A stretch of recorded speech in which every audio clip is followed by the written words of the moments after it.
Today's episode is sponsored by Future State Media, experts in off-Amazon traffic for Amazon sellers.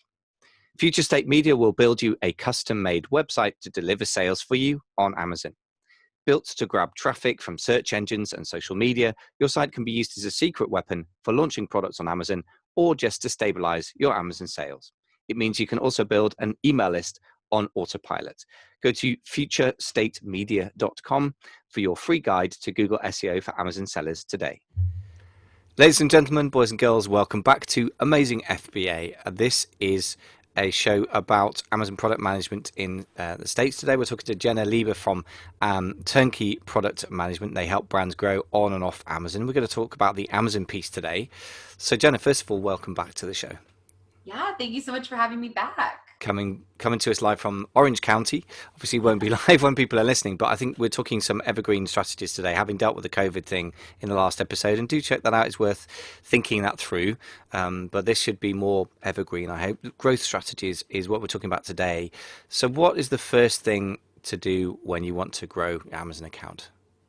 Yeah, I mean, to me, the first thing you need to do when you're growing an Amazon account is you need to start planning, right? You need to build those foundational blocks in order to make sure you're doing the necessary things to grow your business. And that really does start from the basics, which I'm sure people get irritated hearing, but building the basics, setting down that foundation is so crucial when it comes to your Amazon growth. Okay, so the obvious question is then what do you need to do that, and what would you define as the basics? What are the basic elements that you would put in place? Yeah, so I mean, as far as the basic elements, one thing is, in the Amazon space, what we've seen is a lot of people are solo, right? They're single entrepreneurs, maybe they have a few VAs, different things like that.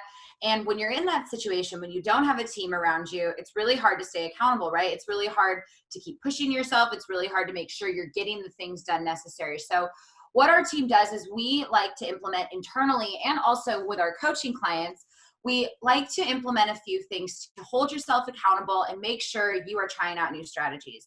So one thing we do is we implement a promotional plan where every single month we are going to plan out the different promotions and strategies we are going to use. And one, that obviously makes sure you have a plan, right? So you're not last minute putting together different promotions or anything like that.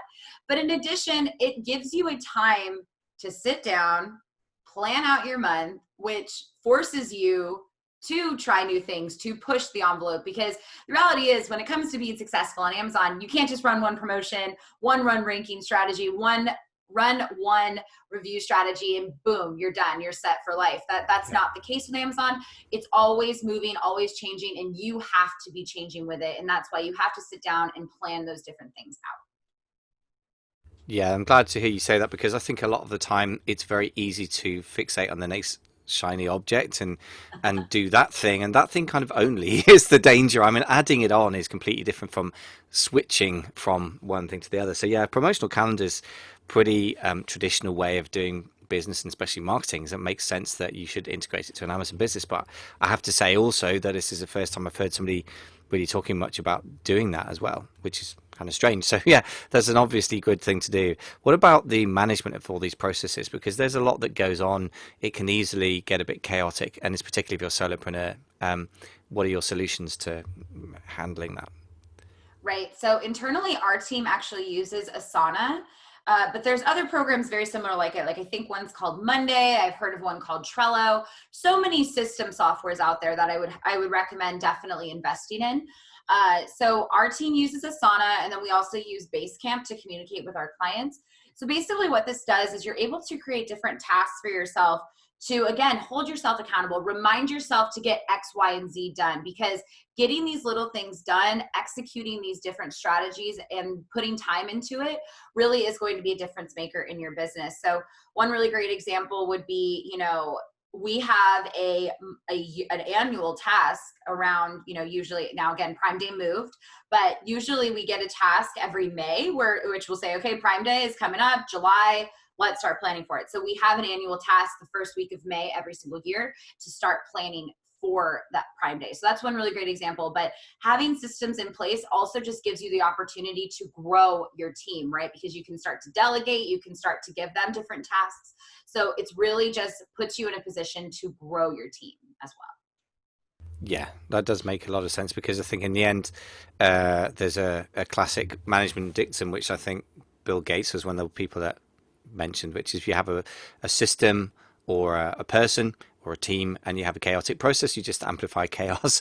And it's only when you Yeah. have an orderly process that you amplify order. So yeah, I think you're right. The first thing is get that clarity. And the interesting thing about the promotional calendar, just thinking about that, is obviously Amazon's very geared to a very seasonal and sort of calendar-led thing. I always particularly think American sort of popular and shopping culture is very, very dominated by particular days as well. Like even Christmas is kind of an American invention, and obviously isn't. But I mean, I think the way it's been commercialized is, I mean, even the color of Father Christmas's clothes, apparently it was green until 1930 something when Coke changed it. So, you know, it is very much built into people's awareness by marketing machines out there. So I think that whole thing of having certain days and a calendar approach to marketing physical products particularly makes a lot of sense. And yeah, something that comes up every so often is a good idea, and then people generally just ignore it.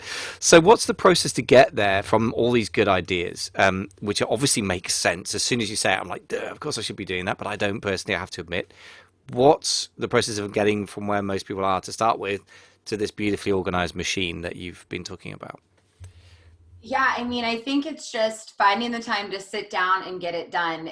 As far as building out your systems, it's just taking the time, understanding how important it is to grow out your systems. Now, as far as building out a promotional calendar, what to include in that, what to, what you should be, like what you should be including in that is, I would recommend using what Amazon gives you.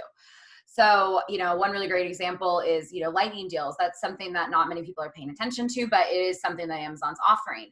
Another really great example is Amazon came out with I guess it's a strategy, a request a review button within each order where you can request a review. So paying attention to just what is going on Amazon can really be the difference maker in promotional planning and making sure you are getting different things done. That's true. I mean, I think a lot of the most successful sellers I know are very, very geared to doing that and share it with people in masterminds or whatever Facebook communities. Um, and what's good about that is that people who know what they're doing sharing it is a lot different from the random speculation that goes around all the free Facebook groups where you got people just speculating wildly about whether something's useful or not. What's great to know is I ran lightning deals and it really sucks. Don't do that. Or the request a review button is really helpful. And most of the time there's a downside that you don't know about. So that's when having a coach or somebody experienced is really helpful. Um, so what would you say out of the latest stuff that Amazon is offering are your sort of favorite tools that you think people should be more aware of or Yeah, I mean, using I more? think out of all the new tools, I really like the request a review button. I think that is an awesome way. I mean, because one thing to consider is, I believe it was last Christmas around that time, Amazon, let people opt out of autoresponders. You got limited on autoresponders where you weren't allowed to send as many. There's certain rules now on what you can say in autoresponders that's super strict. So request a review is just a really great way around that, where request a review is getting sent out to everybody. It is just a really, really strong strategy. I would also just say paying attention to just what's going on. So obviously we've been talking about it. Amazon Prime Day has moved, but one interesting thing is Amazon is coming out. I don't know what to call this sale. I think Amazon's calling it a summer sale, but I like to call it a secret sale because they're not advertising or anything like that, but it's going to be June 22nd, where they're going to let sellers. To me, it's actually because I think Prime Day is delayed, so I think that's why they're bringing this sale in. But just paying attention and making sure you're taking advantage of those different opportunities, I think is also just my favorite strategy in general. And then obviously PPC, they're coming out with a ton of really cool things. They've really built it up, which is really exciting. Just different opportunities there as well. Yes, there's a lot to talk about the PPC thing, but coming back to the Prime Day, again, it kind of comes back to your promotional calendar point. And I think also when a huge company makes a big thing, for example, Black Friday, Cyber Monday, those aren't things that existed 10 years ago or even seven. I don't know how long it's been. But yeah, Prime Day is now a thing. So if Amazon's creating another thing, like a summer sale is now a thing suddenly, then yeah, we might as well jump on it because there's bound to be a huge promotional push by one of the world's richest companies, right? So we might as well build on that. Absolutely. So tell me about the PPC thing. Obviously, a lot of things have come on recently. Sponsored brands, famously, the biggest innovation, video ads are coming around. What are the sorts of things there that you think are actually shaking out to be really useful to your clients? Yeah, I mean, honestly, video ads they're crushing They are such fun ads. It's a really great way to express yourself in general.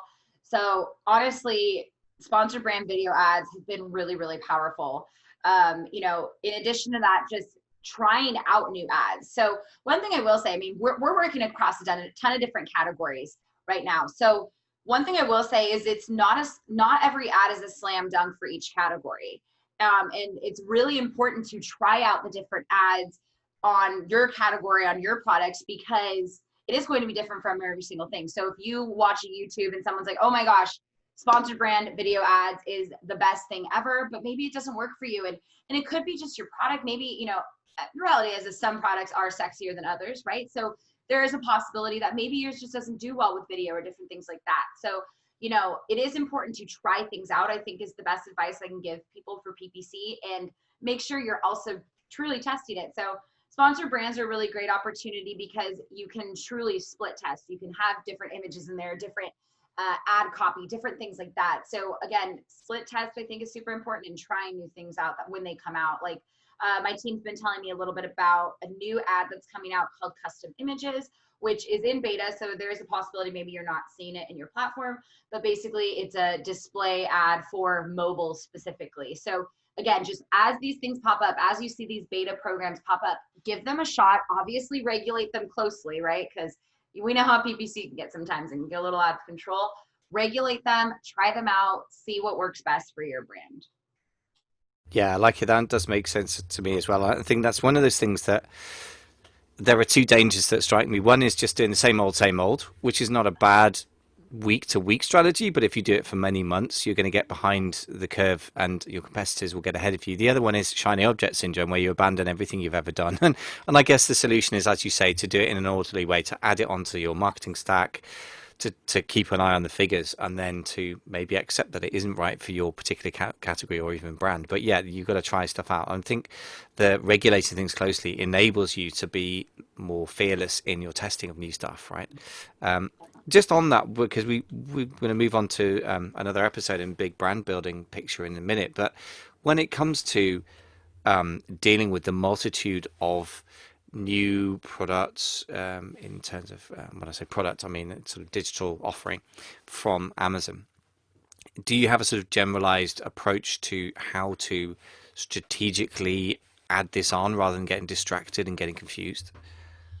Yeah, I mean, one thing I would say is that this is kind of where Asana can come into play, where maybe you just have a task that comes up that says, hey, check out new sponsor brand offerings. Maybe that's once a month thing that just pops up and you can check it out, read about it, learn about it. There's blogs always about this stuff. There's videos out there.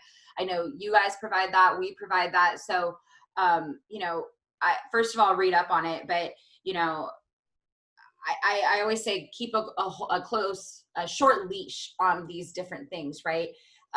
Like for example, one thing we're not seeing be super successful is, those different product display ads within actual Seller Central. And it's just having a short leash saying, okay, you know what, this isn't working.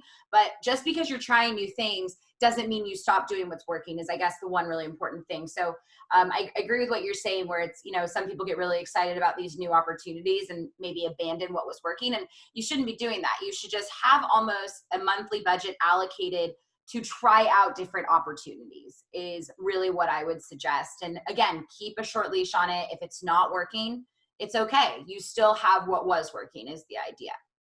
Yeah, that's great. So add rather than pivot over, unless, Yes. of course, you get a massive success. But yeah, having a sort of monthly research budget is a very, very wise idea. And again, I don't really consciously hear people allocating budgets in that way. I think entrepreneurs tend not to be very disciplined in that way. Have you got any sort of tips on budgeting management? Man, that's a tough one. I mean, at the end of the day, everyone is very different. So another thing to consider is when we allocate different budgets to this, it's usually pretty minimal. It's tough, like as far as like percentage, how much did you put towards it? But it's really at your comfort.